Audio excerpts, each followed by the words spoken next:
feelings.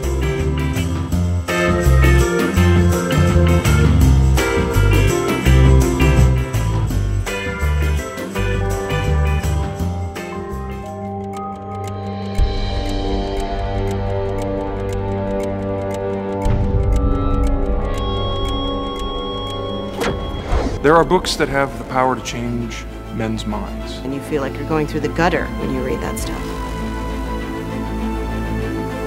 What is prurient and to whom?